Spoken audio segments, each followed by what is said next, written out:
अस्सलामुअलैकुम, आप देख रहे हैं द लास्ट स्टार। मैं हूं हमजा तारड़, मेरे साथ हैं राना मोहम्मद अजीम साहब और इस्लामाबाद स्टूडियो से हमारे साथ हैं साकिब बशीर साहब। नाजरीन, सदर डोनाल्ड ट्रंप 3 रोज़ा दौरे पर चाइना पहुंच चुके हैं। जब वो बीजिंग पहुंचे हैं तो उनका रेड कारपेट इस्तकबाल किया गया है, लेकिन जो अहम चीज़ थी, देखने की चीज़ थी, नोट करने की चीज़ थी, वो ये था कि सदर शी जिनपिंग उनका इस्तकबाल करने के लिए वहाँ नहीं आए हैं। वो जो अमला आया वो यकीनी तौर पर दफ्तर ख़ारजा का अमला होगा, उसकी मज़ीद डिटेल्स भी सामने आ जाएंगी। डोनाल्ड ट्रंप वहाँ पर पहुँचे हैं, बड़ी अहम मुलाकातें होंगी। टैरिफ का मामला कहा जा रहा है कि ज़ेर बहस आएगा, अपने हुर्मुज़ का मामला डिस्कस होगा, ख़ास तौर पर जो ईरान जंग है उस हवाले से भी कहा जा रहा है कि मामला तय कुछ पा सकते हैं। बहुत सारी चीज़ें हैं जिस हवाले से कहा जा रहा है कि ये दौरा बहुत अहमियत का हामिल है। और कुछ टेक के लोग भी डोनाल्ड ट्रंप के वफ्द का हिस्सा हैं, तो टेक के हवाले से, टेक्नोलॉजी के हवाले से भी कहा जा रहा है कि अहम मुलाकातें होंगी। ये दौरा क्यों इम्पॉर्टेंट है और जो डोनाल्ड ट्रंप का इस्तकबाल हुआ है उस हवाले से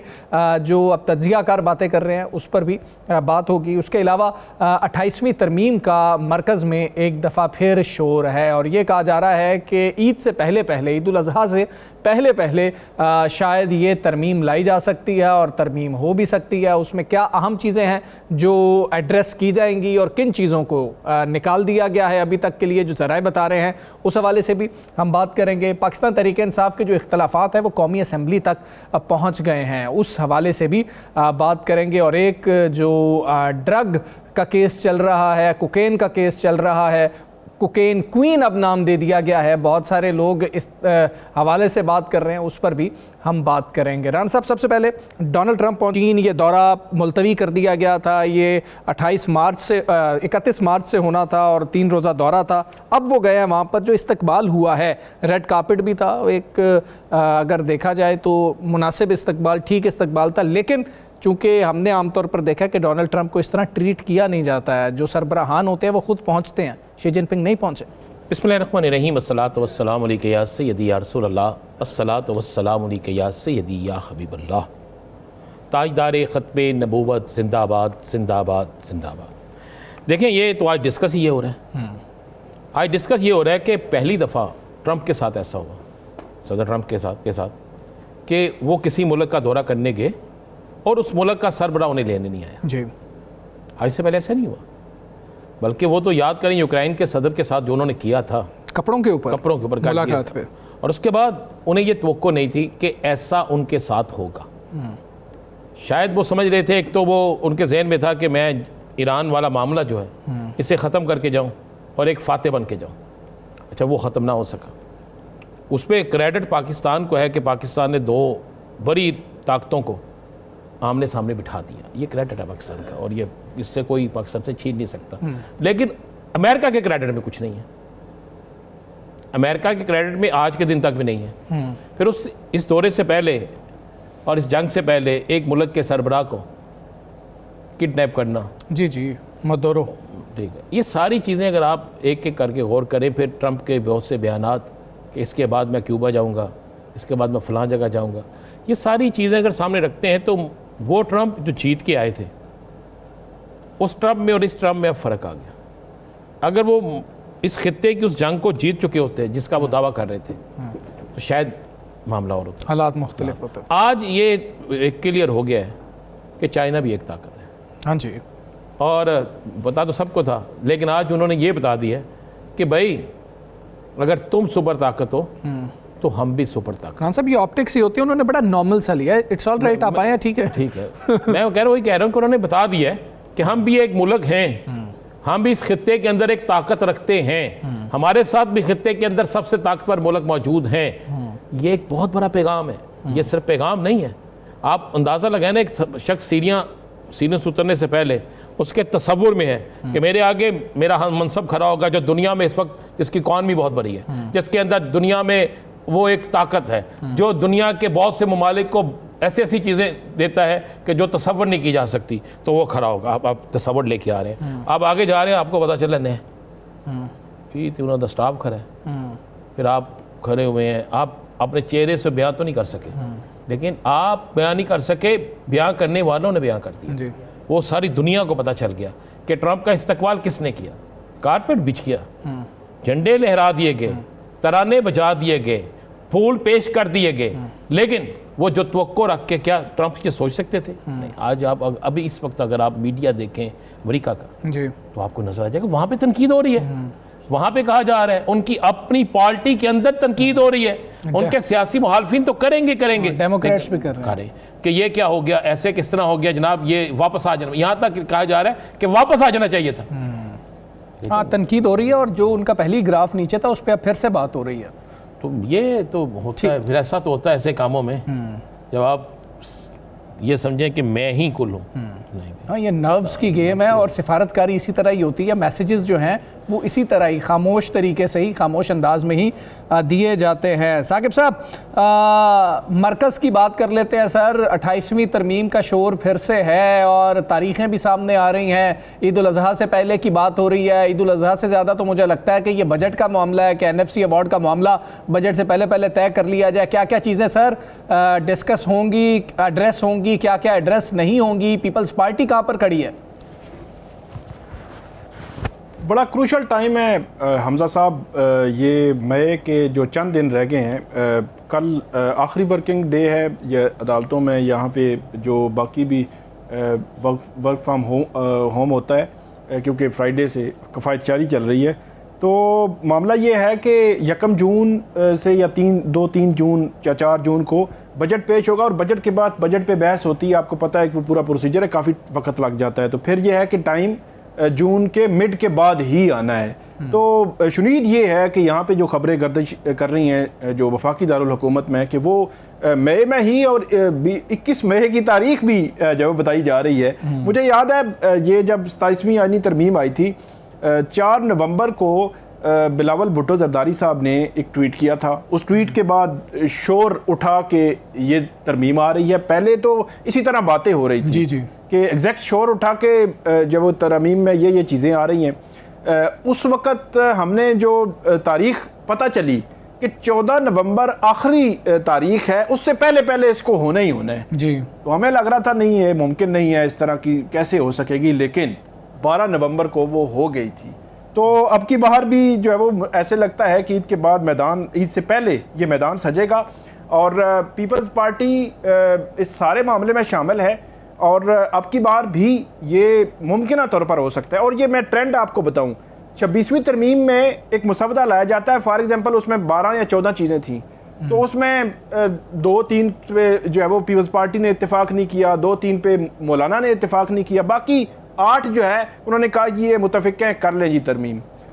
अब जो तरीका कार यहाँ पे रखा गया है वो ये है कि जिस पे इत्तेफाक होता है ना, जितने पॉइंट्स पे वो करें, अगली जो है वो उसमें लाएंगे। अच्छा, जब 26वीं के बाद 27वीं आई तो जो 26वीं में पॉइंट्स निकले थे वो 27वीं में आ गए और 27वीं में कुछ पॉइंट्स जो है वो निकल गए। ये NFC और सूबों, मजीद सूबे बनाने और इस तरह की जो चीज़ें थी ये 27वीं तरमीम में निकाल दी गई कि ठीक है, जिन पे इत्तेफाक होता है वो कर लें, बाकी बाद में देखेंगे। तो अब जो है वो ये 28वीं तरमीम आ रही है। तो 28वीं तरमीम में भी हमें इतलात यही है कि मैक्सिमम कोशिश की जा रही है कि पीपल्स पार्टी को किसी न किसी पॉइंट्स पे लाया जाए और इत्तेफाक राय से चलाया जाए, क्योंकि सेनेट में जो 2/3 मेजॉरिटी पीपल्स पार्टी के बगैर हुकूमत के पास नहीं है। मतलब अगर आईनी तरमीम होनी है तो पीपल्स पार्टी ने साथ होना है, तब ही होनी है। 1-2 वोट वाला मामला नहीं है कि वो इधर उधर से पकड़ के पूरे कर लेंगे, ऐसा बिल्कुल भी नहीं है। तो इसलिए उन पॉइंट्स पर कि जहाँ पे इत्तेफाक होगा वो 28वीं तरमीम आ जाएगी, जिन पर इत्तेफाक नहीं होगा फिर उसके लिए 29वीं जो है वो तरमीम जो है वो आएगी। मुख्तसरन पॉइंट्स में आपके सामने रख देता हूँ। NFC अवार्ड में तब्दीली और सूबों के जो इख्तियारात हैं खुद मुख्तारी, उसमें एजुकेशन, हेल्थ वगैरह को वो चेंज करने की बात है। लोकल बॉडीज़ के हवाले से भी है और सूबे मजीद बनाने के हवाले से भी बात हो रही है। और इसमें 2 चीज़ें बड़ी और इम्पोर्टेंट है जिसके हवाले से भी खबरें गर्दिश कर रही हैं। एक, जो गवर्नर राज लगता है, पहले आपको बड़ा प्रोसीजर है जो सूबाई असम्बली उसकी करारदाद और ये वो सारी चीज़ें हैं, तो वो जो वो तब्दील करने की बात हो रही है। अब उस पर कंसेंसस हो सकेगा नहीं हो सकेगा वो अलग बात है कि वो जो है मामला, अगर हुकूमत जो है वो इस किस्म की मामला करना चाह रही है तो वो अदालत के पास चला जाए और अदालत उसको देख ले। तो ये बड़ा क्रूशल होगा ये मामला। फिर एक और जो चीज़ अदलिया के हवाले से चल रही है कि अदलिया में मजीद जो है वो तरमीम सुप्रीम कोर्ट के हवाले से आ सकती हैं, वो अभी कबल अज वक्त है कि हम उस पर मजीद बात करें कि सुप्रीम कोर्ट की जो रजिस्ट्रीज हैं उनको एक्टिव कर दिया जाए और सुप्रीम कोर्ट में 1-2 बेंचेस हों, बाकी सारे लाहौर, कराची, कोयटा, पेशावर उन रजिस्ट्रीज में बेंचेस हों और वफाकी आईनी अदालत जो है वो फिर सबसे बड़ी जो है वो अदालत होगी। तो ये 6-7 चीजें हैं। आगे भी मुझे ऐसे लगता है कि आखिरकार पीपल्स पार्टी शोर तो करेगी लेकिन मना ही लिया जाएगा।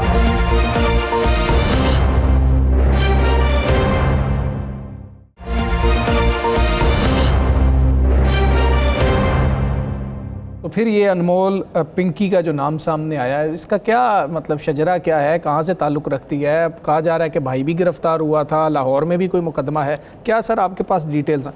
भाई गिरफ्तार हुआ, भाई उस मुकदमे में डिस्चार्ज हो गया, अच्छा, बरी हो गया।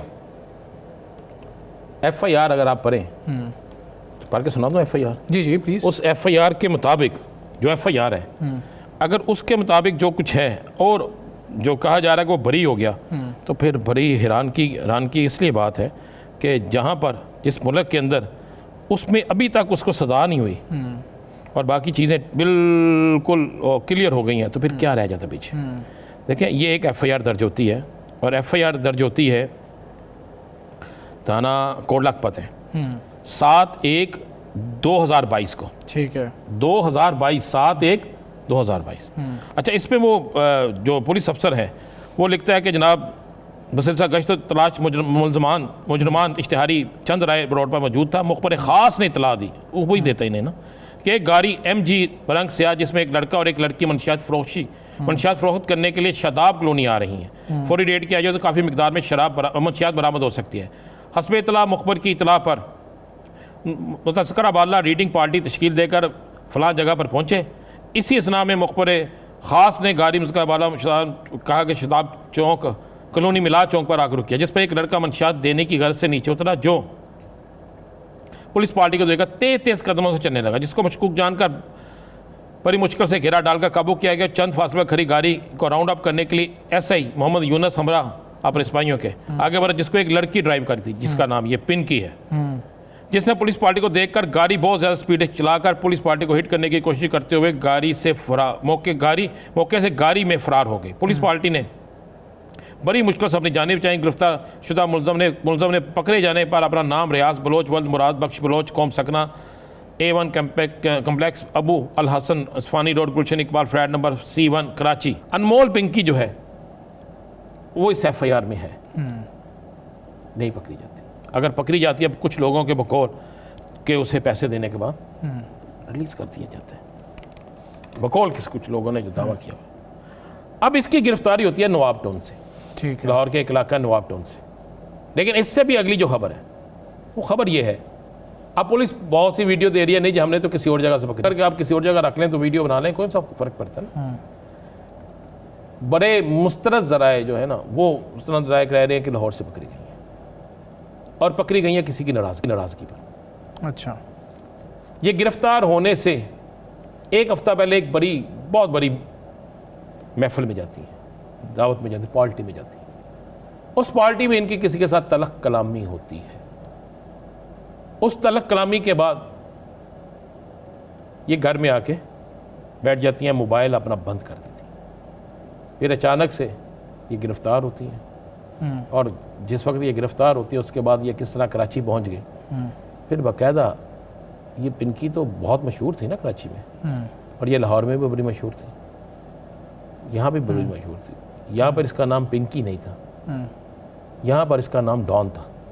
अच्छा, इसको डॉन के नाम से, हाँ जी, खुद भी वो जो ऑडियो आई है उसमें भी बात हो रही है, और कराची में ये पिंकी के नाम से थी। अब उसकी महफिलें जो होती थी ना, वो आम आदमी की महफिल नहीं होती थी, और उसके जो करिंदे होते थे ठीक, वो 2, 4, 6, 10 नहीं होते थे, सैकड़ों के हिसाब से। और ये बहुत से लोगों को महफिलों में इसकी ज़िम्मेदारी होती थी, आपने बड़ी बड़ी महफिल सजानी है, और उन महफिलों के कार्ड छपते थे, उस पर अच्छे खासे पैसे होते थे, और बहुत से लोगों को तोहफ़तन भी ये चीज़ें गिफ्ट करती थी। ठीक, किस कॉलेज की हदूद में जाना है, कैसे करना है, कौन सी यूनिवर्सिटी में कौन होगा, ये सारा कुछ होता था। ये सारी चीज़ें होती थी। अब मुझे बताया चीज़ें, ये सारी चीज़ें अब पुलिस को एक्टिव हो गई, पकड़ी गई। आपको ये खबर दे दो ना,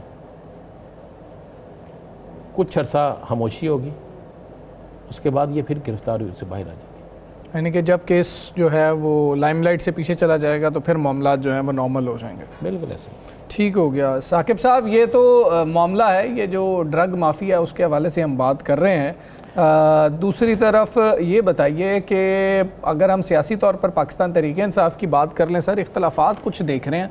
आज कौमी असम्बली तक भी मामला चला गया, कोरम की निशानदेही कर दी इकबाल आफरीदी ने, जिसके बाद अपने ही जो दो साथी हैं वो नाराज़ हो गए। ये क्या मामला है? ये वो असाइलम वाली जो खबर आ रही थी उसका एक रिएक्शन है या वैसे ही कोई ज़्यादा इख्तलाफात हैं? एक तो मैं ये ड्रग वाला जो मामला है इस पर सिर्फ एक कमेंट करूंगा। मैं एक रिपोर्ट देख रहा था कि इस्लामाबाद के तालीमी इदारों में जो ड्रग जब वो यहाँ पे पकड़ी गई वो 2023 में 3 किलो थी, उनमें 4 केसेस बने। 2024 में 176 किलो मंशियात जब वो जब्त हुई, 102 केसेस बने, और 2025 में 307 किलोग्राम मंशियात। वफाकी दारुल-हुकूमत के तालीमी इदारों की मैं बात कर रहा हूँ। तो मुराद ये है कि पिंकी हो या कोई और हो, बहुत ग्रैंड ऑपरेशन की ज़रूरत है। नई नस्ल को भी तबाह किया जा रहा है और पुरानी नस्ल भी कहीं ना कहीं इसमें है, तो इसलिए इनको एक्सपोज तो होना चाहिए। आज वजारत दाखिला की जो कमेटी थी उन्होंने नोटिस भी लिया है और DGFIA से रिपोर्ट इस हवाले से तफसीली मांगी है। लेकिन PTI की तरफ जाने से पहले बात यह है, हर केस के बाद ही रिपोर्ट क्यों मांगी जाती है? कश्ती उलट जाए, बंदे मर जाएं, जान की बाजी हार जाए, रिपोर्ट मांग ली जाती है, एक्शन होता है, उसके बाद फिर इतने ही लोग मरते हैं। ऐसे ही है ना, ये ख़त्म हो जाएगी क्या? इसके बाद अब भी आइस नहीं मिल रही क्या? अब भी कोकीन नहीं मिल रही? सब कुछ मिल रहा है। इसको जड़ से क्यों नहीं फेंका जाता? उन नामों को सामने क्यों नहीं लाया जाता जो नाम इसके साथ राब्ते में थे, चाहे वो सियासी हैं या नहीं है? जी साकिब साहब, मैं वही कह रहा हूँ सर कि जो नई नस्ल है उनको बचाया जाए और पुरानी नस्ल को एक्सपोज किया जाए। बिल्कुल ठीक है, क्योंकि बड़े बात है जो है वो इसमें आ सकते हैं। जो बात आपने की PTI के हवाले से, PTI के अंदर आप देखें कि इकबाल अफरीदी साहब के हवाले से एक इल्ज़ाम आज सामने आया। उस इल्ज़ाम पे कि उनके बेटे का ब्लू पासपोर्ट था और उनको असाइलम उन्होंने जाके ले ली, ये तलाल चौधरी साहब ने बात की। अब ये इल्ज़ाम है, उस पर उन्होंने रद्द अमल देना था। अच्छा, मैं हैरान हो गया कि उनसे जब बात पूछी गई तो उनकी बातों से तासुर ये मिल रहा था कि शायद वो इल्ज़ाम जो है दुरुस्त है।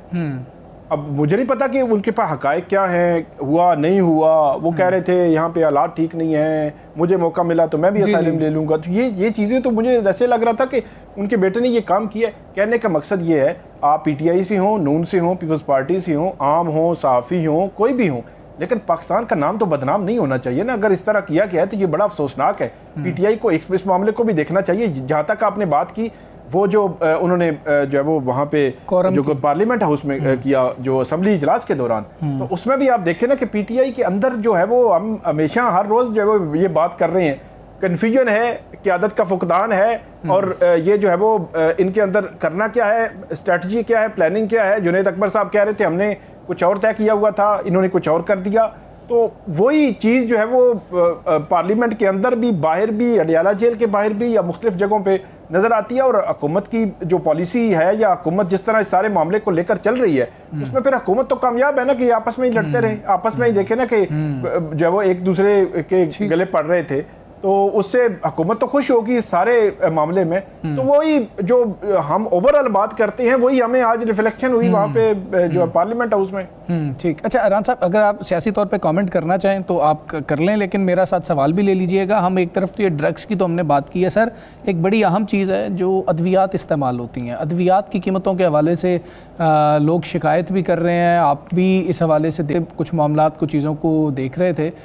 अद्वियात जो कि बहुत ज़रूरी हैं वो महंगी हो गई हैं इस पूरी महंगाई के अंदर, और वो एक ऐसी चीज़ है कि उसको आप छोड़ भी नहीं सकते। कि जो शख्स है जिसको मेडिसिन चाहिए, वो रोटी तो शायद छोड़ सकता है, मेडिसिन नहीं छोड़ सकता। बिल्कुल आप दोस्त कहते हैं। इसमें मैं सिर्फ एक बात करूँगा सियासी की बात के हवाले से। जी। पाकिस्तान से आगे कुछ नहीं हो सकता, ना किसी को पाकिस्तान से आगे कुछ सोचना चाहिए। पाकिस्तान हमेशा जिंदाबाद। हमें अपने वतन पे अगर इसके अंदर कोई ख़राबी है तो हमें यहाँ बैठ के हल करनी चाहिए। हमें किसी बैरून मुल्क जाके सैलम लेकर या वहाँ जाकर ये कहना कि इस मुल्क के अंदर ऐसा नहीं है, ये नहीं करना चाहिए। पाकिस्तान से आगे कुछ नहीं होना चाहिए। चाहे वो कोई भी सियासी जमात हो। और पाकिस्तान से बाहर किसी को एजुकेशन के लिए भी नहीं जाना चाहिए, पाकिस्तान के से बाहर किसी को इलाज के लिए भी नहीं जाना चाहिए। हाँ, इधर सहूलतें होनी चाहिए, सहूलतें मौजूद होनी चाहिए। हैं सहूलतें, लेकिन हम फैशन बना चुके हैं। हम अपने बच्चों को यहाँ नहीं पढ़ाते, हम अपना इलाज यहाँ नहीं कराते, बहुत सी चीज़ें हैं। तो इसलिए इस पे सबको करना चाहिए। जहाँ तक तहरीक इंसाफ के अंदर फंडों का मसला है, गौर करें तहरीक इंसाफ गुजर कैसे माहौल से रही है। आप गौर करें कि तहरीक इंसाफ कितनी प्रॉब्लम में है। क्या कोई और सियासी जमात इतनी प्रॉब्लम में थी? अगर कोई थी इससे आधी प्रॉब्लम में भी, तो क्या वो सियासी जमात कोई इलेक्शन जीत सकी थी? हमें इन कुछ चीज़ों को भी देखना होगा। अगर उनकी क़यादत खरी हो जाए, बाहर हो, और तो फिर ये चीज़ें आती हैं। हम सारी सियासी जमातों को देख लें, वो इससे बुरे हालात से गुजरी।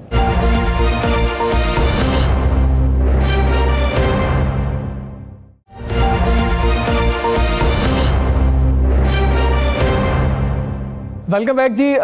मरकज़ में 28वीं तरमीम का शोर है। हुकूमत ये चाहती है, ज़रा ये बता रहे हैं कि ईद उल अज़हा से कबल ही किसी तरह से 28वीं तरमीम पास करवा ली जाए। इसमें जो कहा जा रहा है, मुमकिन तौर पर NFC अवार्ड का मामला तो एड्रेस किया जाएगा, लेकिन नए सूबे बनाने का जो मामला है शायद उसको उस तरह से हिस्सा नहीं बनाया जाएगा। पीपल्स पार्टी को भी एतमाद में लेने की ज़रा ये बता रहे हैं, कोशिश की जा रही है। सदर मुमलिकत से जो मुलाकात हुई है वज़ीर आज़म साहब की, उसमें भी ये मामला कहा जा रहा है कि अंडर डिस्कशन रहा है। पीपल्स पार्टी का इस हवाले से क्या मौक़िफ़ है वो जानने की कोशिश करेंगे। दीगर जो सियासी मामलात हैं, महंगाई का मामला है, उस पर भी हम बात करेंगे।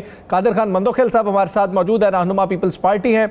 मंदोखेल साहब अस्सलाम वालेकुम, बहुत शुक्रिया आपका। सर, 28वीं तरमीम का शोर फिर से है। ऐसे एक तो आप समझते हैं कि हालात हैं कि हुकूमत को किसी तरमीम की जानिब जाना चाहिए, और फिर सर आपके इल्म तक कोई चीज़ है कि क्या क्या मामलात होंगे? NFC अवार्ड का मामला अगर है, एड्रेस होना है, तो समझ तो यही आती है कि बजट से पहले उसको एड्रेस कर लिया जाए ताकि हुकूमत जो है वो आसानी से बजट दे सके।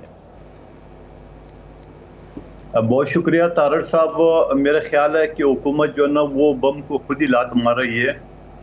इस तरह कमज़ोर पोजीशन में महंगाई आसमान से बातें कर रही है। 160 रुपए पेट्रोल डीजल बढ़ा दिए 2 महीने के अंदर, और लोग पंजाब में आए दिन आप खुदकशी के वाक़यात देख रहे हैं। लोग फाका कशी के शिकार है, और आम तौर पे जो लोगों का तनख्वाह 30-35 हज़ार है वो रो रहे हैं, वह 10-15 हज़ार जिसकी तनख्वाह है वो बेचारे क्या करेंगे? तो ऐसी सूरत हाल में एक और नया जो ना वो इशू खोलना, मैं कहता हूँ बम को लात मारने के बराबर है। अच्छा कादर मंदोखेल साहब, क्या आप इस बम को जो टांग मारने से तबाह होना है, आप भी तबाह होने के लिए इसमें तैयार हैं या आप इससे दूर रहेंगे? एक तो ये बात। दूसरा, पीपल्स पार्टी हमेशा रोटी कपड़ा मकान, और ये पीपल्स पार्टी की एक निशानी है। पीपल्स पार्टी ठीक है हुकूमत में नहीं है, लेकिन कई आईनी ओहदे आपके पास हैं।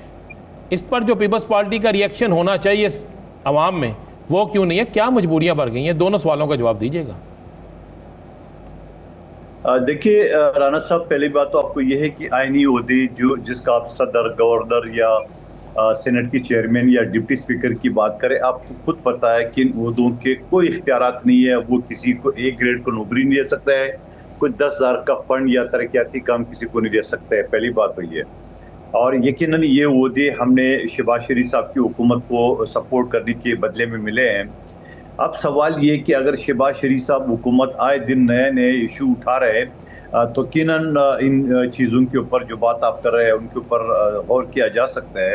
लेकिन मैं बम की बात इस वजह से करें कि जब हमें पता है कि बम को और हमें एक साथ एक गड्ढे में फेंकने की अगर बात हो रही है या उसकी साजिश हो रही है, तो यकीनन हम बम को गले से लगाने की जो है ना वो ज़रूर ऑप्शन पे जाएंगे, बजाय बम समेत गड्ढे में डालने की। साकिब साहब। मंदोखेल साहब, ये बताइएगा कि ये इतलात आ रही हैं कि जो पार्लिमानी पार्टी है, जो पीपल्स पार्टी की, उसका इजलास बिलावल भुट्टो जरदारी साहब ने कल जो है वो तलब किया है। तो क्या इजलास तो पहले भी बुलाए जाते हैं, लेकिन बड़ा क्रूशल टाइम जो है वो बज़ाहिर मालूम हो रहा है कि 2 दिन पहले सदर जरदारी साहब से मिले हैं वज़ीर आज़म शहबाज शरीफ साहब, और 27वीं आईनी तरमीम से पहले भी हमने इस किस्म की मुलाकातें देखी। उसके बाद जो है वो तरदीदें भी आई, लेकिन फिर 27वीं तरमीम आ गई। तो अब की बार भी इस किस्म की जो बाज़गश्त है यहाँ पे वफाकी दारुल हुकूमत में हम सुन रहे हैं, और ये भी सुन रहे हैं कि ईद उल फितर, ईद उल अजहा से पहले ये जो है वो काम होने जा रहा है 28वीं तरमीम वाला। तो क्या इतलात हैं, क्या कमेंट करेंगे इस पे सर? देखिए, पहले तो आपका इतला बिल्कुल दुरुस्त है कि कल पार्लिमानी पार्टी के इजलास बुलाया है बिलावल भुट्टो जरदारी साहब ने, और इससे पहले भी ऐसे मौक़ों पे जो है ना इजलास बुलाए जाते थे। और ये भी आपकी बात दुरुस्त, जो खदशात है गो के टेबल नहीं हुआ है 28वीं तरमीम का जो बिल है। पहले भी आपको याद होगा 27वीं तरमीम भी हुकूमत खुफिया तौर पे लाने की कोशिश कर रही थी, मगर बिलावल भुट्टो साहब ने ट्वीट करके आप और हम सबको बता दिए कि क्या क्या पॉइंट है। और फिर जिस पॉइंट पे हम एग्री थे उस पे हमने सपोर्ट किए, जिस पे हम एग्री नहीं थे हुकूमत ने वो खुद विड्रॉ कर लिया सारी चीज़ें। लेकिन अब सवाल ये कि इसमें जिस तरह मीडिया रिपोर्ट और ये सारी चीज़ें कर रही है, अब मिसाल के तौर पे आपके शो से पहले मेरे साथ मुस्लिम लीग नून का एक दोस्त बैठा हुआ था किसी चैनल पे, और वो बता रहे थे कि देख रहे जो 28वीं तरमीम में एजुकेशन और सेहत का महकमा जो है ना वो वापस लिया जाएगा। तो मैंने उनसे सवाल किए कि आप बताएं, अगर आप पख्तूनख्वा में सेहत की बात करें, बलूचिस्तान में करें या पंजाब में करें, लेकिन आप सिंध की बात करेंगे तो सिंध पहले से यहाँ पे जो एक जना अस्पताल कराची में है, आपके नजरिया आपने देखा होगा, वो मुकदमा हम हार गए थे सुप्रीम कोर्ट से कि जो वफाक ने कहा ये हमारा है, और उसके बाद जब केस हारने के बाद हमने वफाक को बोला कि ये अब संभाली जना अस्पताल और NICVD और एक चाइल्ड हॉस्पिटल कहलाता है, तीनों इकट्ठे हैं। तो वफाक ने माजरत कर लिए कि भाई हम नहीं कर सकते, तो वो सिंध को वापस उन्होंने दे दिए जो आज भी सिंध के पास है। और फिर इस तरह सिंध ने हजरा पेचो साहिबा जो हमारी हेल्थ मिनिस्टर है, उन्होंने यहाँ पे 10 जिलों में दिल के अस्पताल यानी SICVD के नाम से बनाया, बेनजीर ट्रामा सेंटर बनवाया, और फिर गंबट में लिवर ट्रांसप्लांट जो कि एशिया की बेहतरीन हॉस्पिटल है और दुनिया भर से मैं कहता हूँ लोग उसके लिए आते हैं और इलाज फ्री है। अब अगर ये सारी मेहनत करने के बाद वफाक कहेगी कि ये आप हमारे हवाले कर दो क्योंकि मुखबिर खास को हमने वजारत दी है और वो सिर्फ मिनिस्टर है, तो इसलिए तो फिर आप मुखबिर खास की वजारत बदल ले, दूसरे मुखबिर खास को अपने वजीर तालीम बनाया है जो कि इस्लामाबाद में 2 कॉलेज का वो वजीर तालीम है, और जिसने खुद पहले कुछ नहीं किए, 40 साल से वफाक का हिस्सा है। तो ऐसी सूरत हाल में जो पंजाब में, पुख्तनख्वा में, बलूचिस्तान में और सिंध में जो कॉलेजेस और यूनिवर्सिटी बनाई है सूबाई हुकूमतों में, वो किस खाते में जाएंगे? और फिर ये सारा मलबा जो सारा मामला 2012 का ये बिल पास हुआ है 18वीं, आज 2026 में इनको ये ख्याल आया कि इसको बदलना चाहिए। और फिर ख्याल बदलने की इससे पहले जो जना अस्पताल या एजुकेशन की वजारत थी, क्या वफाक ने निसाब एक किया? क्या वफाक ने मंदोखेल साहब, अगर वसी तर जमहूरी मफाद में पीपल्स पार्टी को ये फ़ैसला करना पड़ा, वसी तर जमहूरी मफाद में पीपल्स पार्टी को ये फ़ैसला करना पड़ा कि इस बम के साथ गले में गिरना है, मैंने कहा क्योंकि बम का आपने लफ्ज़ इस्तेमाल किया है, और आपकी बनाई हुई 18वीं तरमीम भी अगर ख़त्म हो जानी है, अगर ये वफाक को चले जाती हैं चीज़ें, सुबह से ले ली जाती हैं, तो 18वीं तरमीम तो ख़त्म होगी ना, दी एंड होगी, तो फिर पीपल्स पार्टी कहाँ खड़ी होगी, या वसी तर जमहूरी मफाद में ये भी कुर्बानी देगी?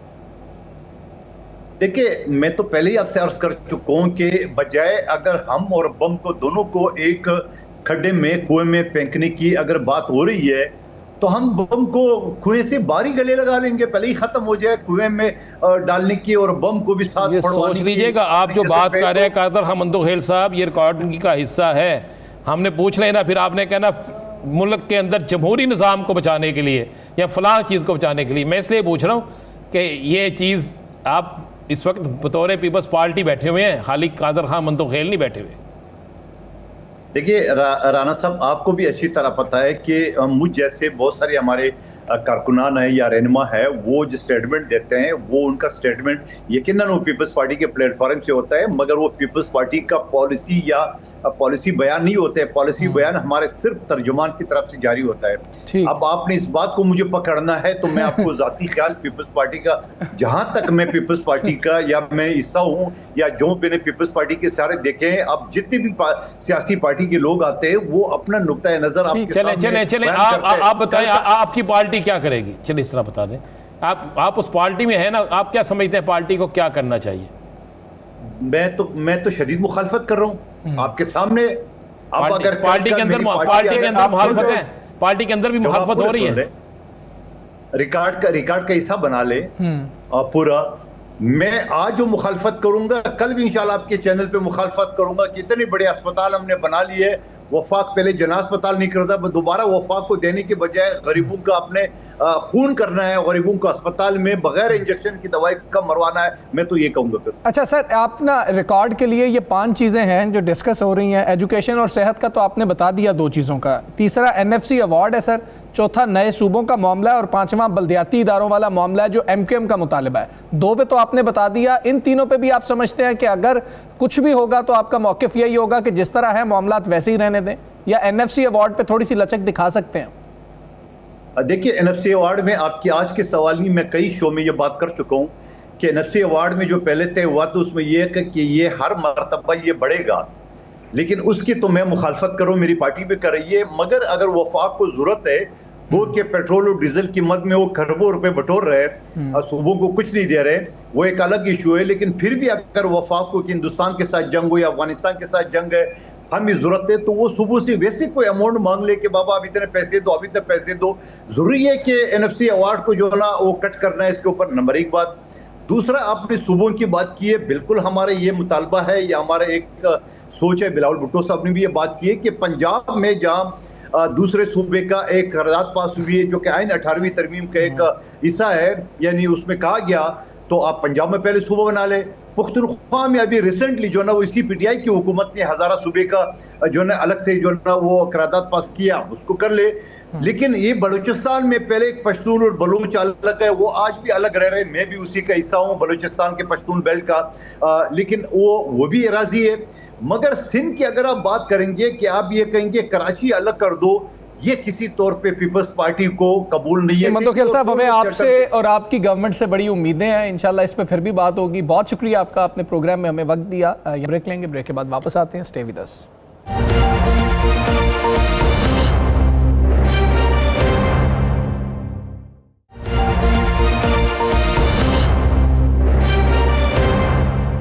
Welcome back ji. पाकिस्तान तहरीक इंसाफ के जो अंदरूनी इख्तलाफात हैं उस हवाले से हमने बात करनी है। पाकिस्तान तहरीक इंसाफ के रहनुमा शौकत यूसुफजई साहब हमारे साथ मौजूद हैं। यूसुफजई साहब, अस्सलाम वालेकुम, बहुत शुक्रिया आपका। सर, ये इख्तलाफात हैं, हम बारहा इस पर बात कर चुके हैं, लेकिन मामला आज तो कौमी असम्बली तक पहुँच गया, गिरेबान पकड़ने तक चला गया, गालम गलोच तक मामला चला गया था। सर, ये कोई ज़ाती मसला है या PTI के अंदर इस वक्त फ्रस्ट्रेशन है जो अब ऐवानों में निकल रही है और आपस में निकल रही है?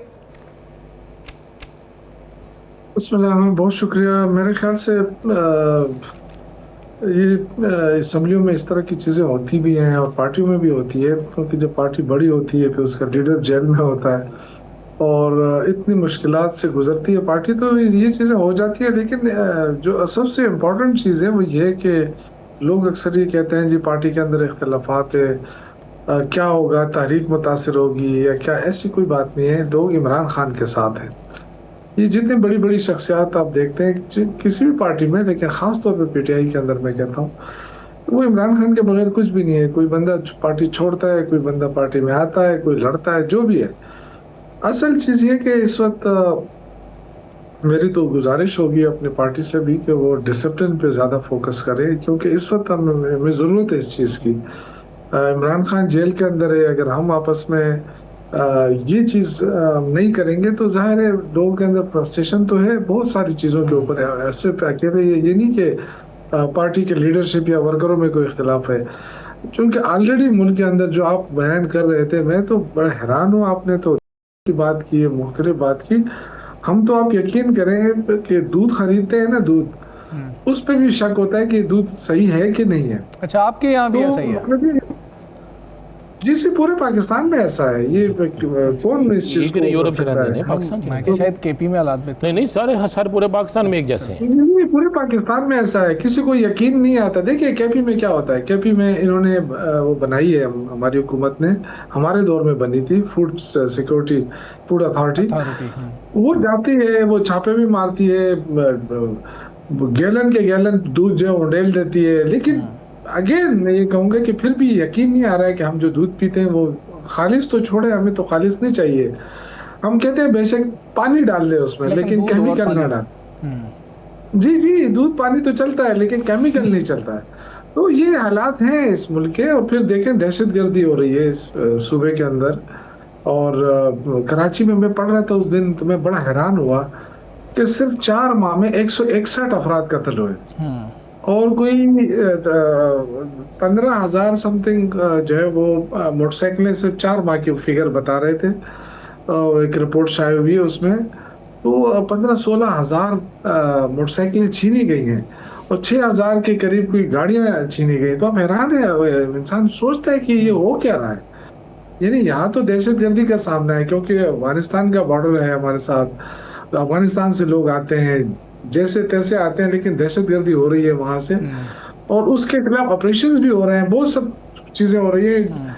इसके बावजूद आप देखें ना, लेकिन कराची के अंदर तो प्योरली पुलिस का इशू है कि रोज कोई निकल नहीं सकता है। 161 अफराद का कत्ल होना बहुत बड़ी बात है। शौकत यूसुफज़ई साहब हमारे प्रोग्राम में शफकत अवान साहब ने कहा, आपके MNA हैं, बड़े मुतहरक हैं, उन्होंने कहा कि 15 दिन है हमारे पास, अगर 15 दिनों में तहरीक इंसाफ ने तहरीक ना चलाई तो ये बानी के साथ भी ज़्यादती करेंगे और अपने साथ भी ज़्यादती करेंगे। आप इससे मुतफिक हैं या नहीं? नहीं, देखिए मैं तो ये समझता हूँ कि 15 दिन क्यों, मतलब 15 दिन की क्या है, 15 दिन में क्यों क्या हो रहा है? क्या हम मुतहद नहीं हैं? हम मुतहद हैं, वर्कर आज भी तैयार है अगर लीडर। लेकिन देखिए असल चीज ये है कि डिसिप्लिन, मैंने आपसे कहा ना, डिसिप्लिन का होना बहुत जरूरी है। जब इमरान खान ने एक चीज हवाले कर दी है कि जी ये देखेगा अचकज़ई साहब, तो फिर हमें उन पे यकीन कर लेना चाहिए, उनको सपोर्ट करना चाहिए, उनके हाथ मजबूत करना चाहिए ताकि वो आगे बढ़ के कोई डिसीजन ले सके।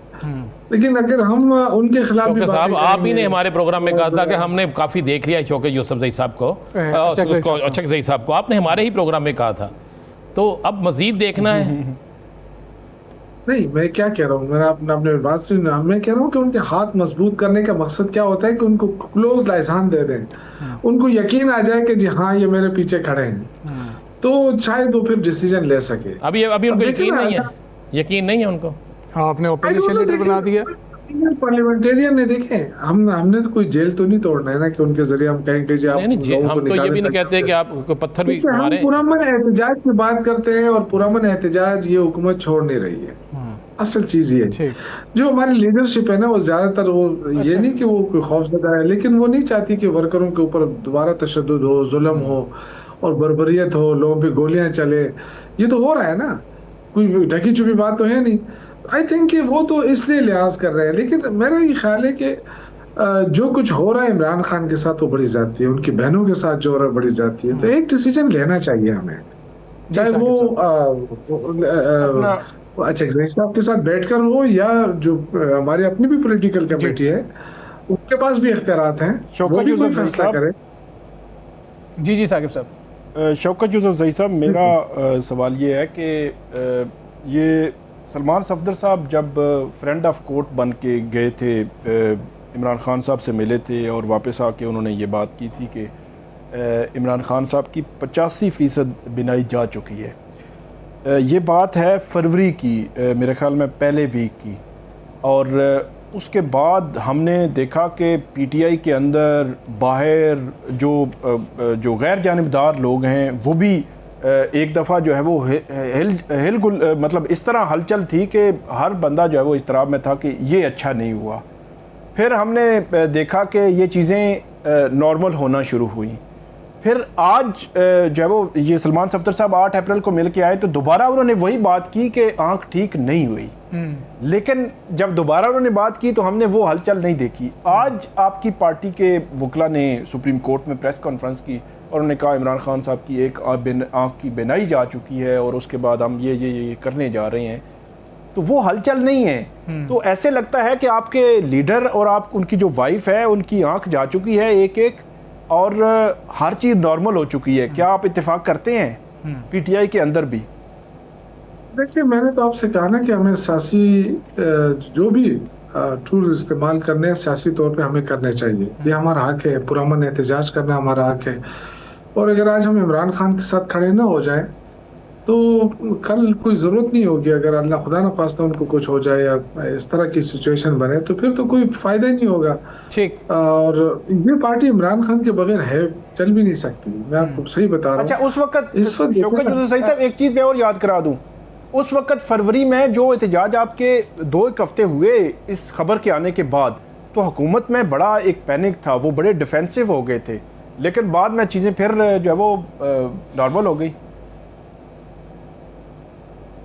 देखिए, पहली बात तो ये कि मैंने जैसे कहा ना, हमें सियासी होना पड़ेगा। हमें गैर जरूरी बयानात से गुरेज करना चाहिए। गैर जरूरी बयानात हमें नहीं देने चाहिए कि कोई कहता है कफन बांध के आ रहे हैं, कोई ये क्या कह रहा है, ये बिल्कुल गलत ठीक है, गैर जरूरी बयानात नहीं देने क्योंकि चाहिए। सर, हमें- आपने हमें प्रोग्राम में हमें ज्वाइन, प्रोग्राम का वक्त खत्म हुआ। मुझे राना अजीम साहब को, साकिब बशीर साहब को इजाज़त दीजिए। अल्लाह हाफ़िज़।